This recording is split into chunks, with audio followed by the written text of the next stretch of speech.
Welcome to Cast Your Bets, the Offshore Gaming Association podcast with your hosts Jim Quinn of OSGA.com and J.R. O'Donnell of Red Zone Sports. Let's get started.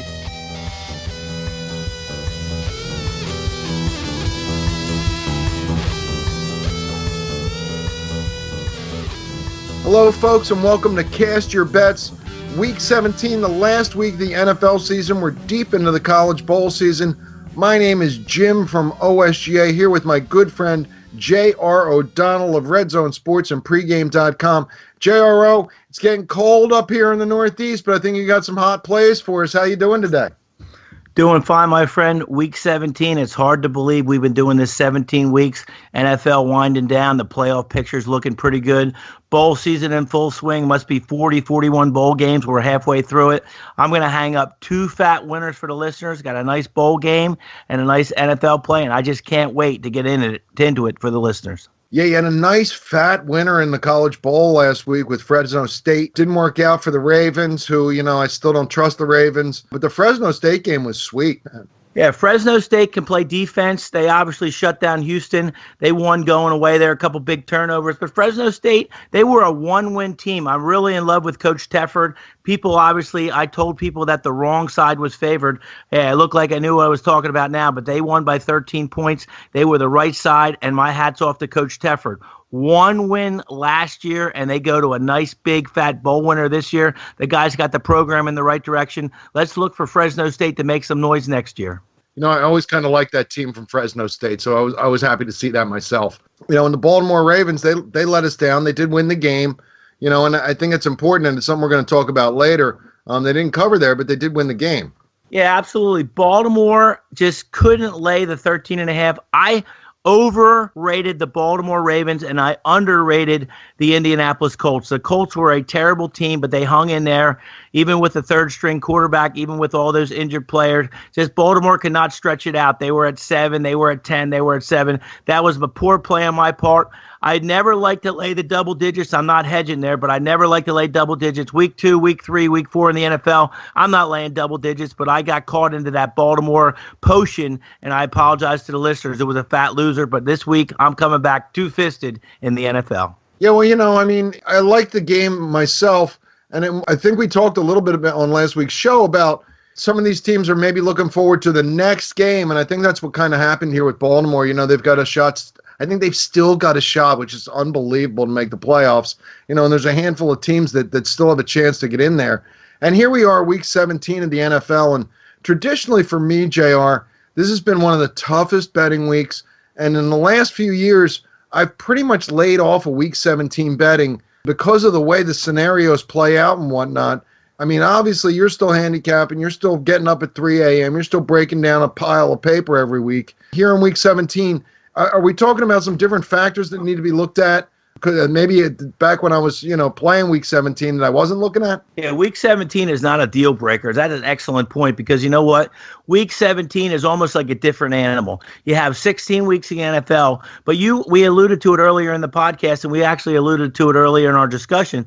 As you know, it's almost like preseason game for some of these people. Some of these teams, a la the Eagles, don't have to do anything now. Their playoff picture is set, and they can basically rest their players. Now, sometimes that's not a recipe for success because obviously if you rest some of your games, the Philadelphia, the starters will have 3 weeks till they play again. But you know what? Week 17 is almost like the preseason. You have to take all the intangibles out. You look for the coaches. You look for some of the players. Obviously, free agency. Everybody was talking about shopping around with Kirk Cousins and the Washington Redskins. But you're right. Week 17 is a deal breaker. You certainly don't want to make a ton of moves in week 17, and you certainly don't want to try to get out from a poor season in week 17 because that's a recipe for disaster. Yeah, and this week you have the 3 big teams that have nothing on the line. The Chiefs, the Eagles, and the Jaguars all have nothing on the line, and they're all dogs, and they're all the better team in the game. And it's odd because I think people who just kind of bet blindly, they just bet the Eagles every week, they're still going to bet the Eagles. And I think that's a huge mistake to go, oh, my God, the Chiefs are 3.5. That's insane because it's week 17 and you got to know who's playing. You got to know what your coach is going to do. I know that Doug Peterson, is saying he's going to play starters for the Eagles, but I'm skeptical. Yeah, skeptical at best because he's not going to put his all-pro center. He's not going to put Lane Johnson. He's not going to put – by the way, the center for the Philadelphia Eagles is unbelievable. That guy is one hell of a player. Yeah, Jason Kelce. He is not going to get in there for 4 quarters against the Dallas Cowboys because these guys obviously put everything on the playoffs. They could lose 55-0 to the Dallas Cowboys and still have the same exact seeding. So you want to look for the Chiefs and the Jaguars and the Eagles to just play their starters, go through the motions. I think obviously the coach is going to be blowing smoke, but the NFL Week 17 is the worst thing to do with blind allegiance. You want to get off the home teams, you want to get off the teams that you are in love with, and you want to bet some of those ugly teams because it's not that easy Week 17. You really need help in the NFL. Yeah, absolutely. And you also have things like, coaches who are, probably going to lose their job at the end of the season, players who are going to be free agents, so they're maybe looking to do a little something here. I mean, Elliott's going to be back for the Cowboys, for example, I guess just to play. And, it's a lot different animal. I mean, there's a ton of teams this week that have literally nothing to play for. You have the Dolphins, the Bengals, the Raiders, the Broncos, the New York Jets, the Houston Texans, the Colts, the Browns, the Lions. It goes on and on. The Packers, Redskins, Cardinals. It's just ridiculous. JR, what are you doing to try and handicap any of these games, or are you just throwing them out? Are you just saying, you know what, this is a team that has no motivation. I'm not even going to look at this game. Well, you make a lot of excellent points there, and obviously it leads back to some of the stuff we talked about. As, these guys are professionals. A lot of these guys are playing for a coach. A lot of these guys are playing for next year. A lot of free agents coming back. So I take Week 17, like I said, with a different grain of salt. It's almost like a different animal. First 16 weeks in the NFL on this side of the table, Week 17 on that side of the table. I tell my guys straight up, this is not the week to go crazy. This is not the week to send it in. But in answer to your point, there's a laundry list of 12, 15, 16 teams that have nothing to play for, but these guys are professionals. They are going to put a product out there. These guys do have, the instincts to play football. So some of those lines are jaded, but you want to really dig down. You want to really look at some of the coaches' philosophies, and you also want to look at some of the coaching trends. But there's a million ways to go with Week 17. Please, amateurs don't try to do this. Week 17 is a different animal, and you make some great points there. Yeah, you don't want to bet on Week 17 without a net, that's for sure. And I think it's also important to realize that, some of these teams, they just need to win. They don't need to cover. I mean, Baltimore's given 10 points this week. They need to win. They don't need to cover 10 points. And I think it's important for players to realize it's not about covering here. It's about winning for a lot of these teams who are trying to get in the playoffs. Right. Baltimore is a great example because they have to beat the Cincinnati Bengals to get in. Their wild card chances hinge on that thing. Cincinnati's a pretty decent team right now, and they're certainly not a playoff team, but they made some noise last week, and they won outright, obviously, against a Detroit Lions team. So that 10 points, I'm telling you about that one. That is not even on the table. I have one pile on one side, one pile on the other side, and that game is in the trash can because there's no way anybody's going to figure that one out. Cincinnati plus 10 against Baltimore. Baltimore decides to flex their muscles and cover, or an ugly Cincinnati team, stay away from that, baby. Yeah, and there's a lot of games on the board like that this week, and I'm probably not going to bet anything except what we talk about down the road here. JRO, how's it going over at pregame.com for you? I'm doing fine, my friend. I'm full swing with the NHL, full swing with college basketball, really doing a nice job in the NFL playoffs coming up here. Obviously closed out some good NFL. And, I pride myself on a lot of small amount of plays. I certainly am not a volume player, but to answer your question, my friend, I'm cracking at pregame.com. Just look for J.R. O'Donnell. I could hang my hat at any website, but I found a home at pregame.com. Well, you know what? Probably going to have some bowl games out there. And hopefully you got a fat Fresno State-like straight-up bowl game winner for us this week, JR. What are you looking at in terms of bowl games this week? Yeah, last week, obviously, Fresno State got the job done. And this week, as I alluded to earlier in the podcast a couple weeks ago, you're going to play the dogs early and the favorites late. But now we're going to talk about the Tax Slayer Bowl. That's right, Tax Slayer Bowl. Louisville minus 6.5 or 7 against a Mississippi State team. Both teams come in here 8-4. They're playing Saturday, Jacksonville, Florida, perfect weather, green grass, sun shining, and these guys can get out and play. Now, obviously, Lamar Jackson, the Louisville quarterback, is going to get it done, but Mississippi State is a banged up, Crew. I would never, I repeat, I would never grab 6.5, or I would never lay 6.5 or 7 with a Mississippi State and Louisville team. But let me tell you, Mississippi State are banged up. They had a kid named Nick Fitzgerald who was all-world quarterback. He got beat up in the Egg Bowl when they played Mississippi, and he's out. They're playing a true freshman, Keaton Thompson, who is a good kid, but a true freshman will not be able to handle the speed of Louisville, the overwhelming hype of this bowl game, and I am not going to be afraid to lay 6.5 with the Louisville Cardinals. They are a good team. They play defense. They are the bowling. That's right. They are bowling 8 straight years, which says a lot for their program. This is the 8th straight bowl game, and they are 5-2 here in the bowls. Mississippi State losing their coach. Mullen obviously went to Florida. Now they're having an assistant coach the team. Mississippi State is in a bad way. They turn the ball over, and Louisville does not to turn the ball over. I am not afraid to lay 6.5. I'm going to play the Tax Slayer Bowl. Mississippi State not to get the job done. That's right. Louisville Cards minus the points. They win by 2 touchdowns as my NCAA bowl play. Nice. The Tax Slayer Bowl is on December the 30th at noon. That's one of those ones you got to get up a little early and put your play in on. And this is a sweet play. One of the things we talked about when we spoke about bowl games about 3 weeks ago before the whole bowl mess started was interim coaches. And Mississippi State's got an interim coach in this guy, Greg Knox. The former coach went 5-2 in bowl games, and this guy's got a banged-up team. This is a fat winner, JR. Yeah, Lamar Jackson was obviously the Heisman Trophy winner, and he had kind of a down year. But let me tell you, the kid's talented. They got the tools around. They have a nice defensive line. I like teams that don't turn the ball over, and I'm not afraid to lay 6.5 to a banged-up Mississippi State crew. Now, SEC football with Mississippi State is a tough go here, but I'm not afraid to lay points with Louisville. And I think with the interim coach and a lot of mess and their all-star Fitzgerald on the bench with a true freshman, their speed of that game is going to overwhelm that kid. Yeah, and you're looking at a pro prospect probably in that kid from Louisville, and I think he's going to want to shine in front of the big, huge national audience that he's getting in the Tax Slayer Bowl here.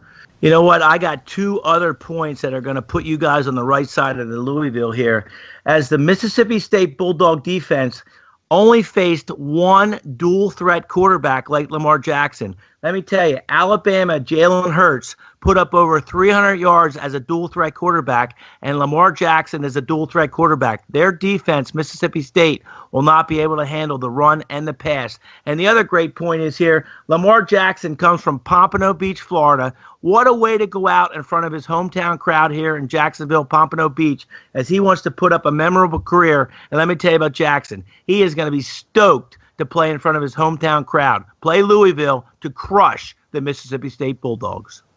Big, fat winner from JRO of pregame.com. I like it a lot, man. When I first looked at it, I was a little scared. But then when you dig down, man, like you do, it really looks like you're on the right side here, taking the Louisville Cardinals, giving 6.5 points to a banged-up Mississippi State Bulldog team in the Tax Slayer Bowl. Folks, we'll be right back after this brief word from OSGA.com. The offshore betting industry is totally unregulated. Where can you turn to make sure your money is safe offshore? The Offshore Gaming Association, OSGA. Visit the Offshore Gaming Association at www.osga.com or call them toll-free 7 days a week at 877-OSGA-BET. That's 877-674-2238. Established in 1998, the OSGA has been the ultimate watchdog for the unregulated offshore betting industry. They have helped thousands of players find secure, reputable offshore wagering outlets and perform dispute resolution for hundreds of wronged players. Visit the Offshore Gaming Association at www.osga.com or call them toll-free at 877-OSGA-BET. Folks, welcome back here to Cast Your Bets, a weekly podcast where we try to teach you a little bit about how to bet, where to bet, and provide some games to maybe put a few dollars on, and hopefully at the end of the season stick a few dollars in your pocket. My name's Jim here with J.R. O'Donnell from Red Zone Sports. one of the premier sites out there for information on sports books. Every week here on the podcast, I try to give you a little bit of information to help you do some betting, figure out what the sports books are doing, and try and get everything right so that, like I say, at the end of the season, you can put some money in your pocket. And right now, you'll see the sports books out there are offering an awful lot of bets on every single one of these bowl games. You have the NFL playoffs coming up, and there's going to be prop bets galore. I saw there was 26 prop bets on a college football game on Wednesday night, and that's just out of control. And I think players need to realize that these are man-made odds on most of these. I'm sure there's some quarters and halves in there. But, JRO, I mean, are these things even worth looking at? Are they even worth putting $5 on? Well, you know what? You got to be a disciplined bettor here because the sports books love to get people excited. The TV games are on. Every bowl game is on. And what happens is if you're not disciplined, you can get in a lot of trouble real quick. If you are a smart bettor and you want to bet a couple, that's fine. I recommend maybe one or two well-researched, well-defined prop plays. But to answer your question, it's a world of hurt for people that are undisciplined, just like the exotics, just like obviously the parlays and the teasers. If you want to do it with a sound mind and sound fundamentals, that's great. But don't go haphazard and start firing without aiming. Don't shoot the gun without aiming because you're going to get in a lot of trouble unless you do your research. Yeah, absolutely. And maybe there's some value in a halftime or a quarter because they seem to be available on every game right now, all the way up through the college football playoff. You know, and maybe there's a chance of throwing a few dollars on a kid like the Jackson kid from Louisville who's going to try and really shine heading to the NFL. But it's just the menu is so big that I think players need to really be aware that, you know, we've talked all season long about straight betting, flat betting, and prop bets might be a nice little, you know, side order of fries or something, but not certainly something you want to try and make all of your money off of. You know, there's still a lot of games on the board. There's still a lot of value on the board, I think. I mean, and here we are, NFL Week 17. And JRO, who are you looking at for us this week? Well, I'm going to go right into a pro game that we've been talking about, and people will certainly not be surprised, is the Dallas Cowboys are bringing their Ezekiel Elliott and Dak Prescott and the crew into Philadelphia, and they're laying 2.5. That line tells you something now. Believe me. Week 17, do not send it in. Basically, you want to stay disciplined, but you know what? The wrong team here, that's right, the wrong team with Philadelphia is going to be the public play. I think, obviously, Doug Peterson and the gang, he wants to play Foles a little bit, but I am suspect, and you can't believe the coach at all here, because Philadelphia is going to rest their starters. They're going to rest their offensive line. People are banged up. There's a ton of injuries, and I think the right side here is the Dallas Cowboys minus 2.5. I think their offensive line gets it done. I think Elliott wants to go out. The Cowboys got beat up and embarrassed by an injury-riddled Seattle team, 21-12. Basically, they're out of the playoffs. They had high hopes for the Dallas Cowboys. But you know what? I think, obviously, the Cowboys are going to come in here favored at the link, 1 o'clock, with a vanilla Philadelphia Eagles team that can't stop the pass. Everybody saw what happened with the Oakland Raiders. Oakland Raiders could not close the deal. They lit them up a little bit, but they should have won that game. Stats and trends are going to favor Dallas. The favorite in this contest, 5-0 against the spread. Dallas is 9-3 here, and the Eagles are 2-6 from a Monday night game to a Sunday play. I'm going to play Dallas minus 2.5. I'm going to send it in. I am certainly not a fan of the Dallas Cowboys and their organization, but this is a situational play, and the situation, in my book, favors the Cowboys. Yeah, that's it. Some interesting stat work you've done there, JR. And I also think that the Eagles have had some trouble this year against mobile quarterbacks. And, of course, you know, Dak Prescott's, you know, that guy. In addition, you know, I don't trust Doug Peterson to be playing his starters more than the first quarter. I think this is more like a preseason game for the Eagles.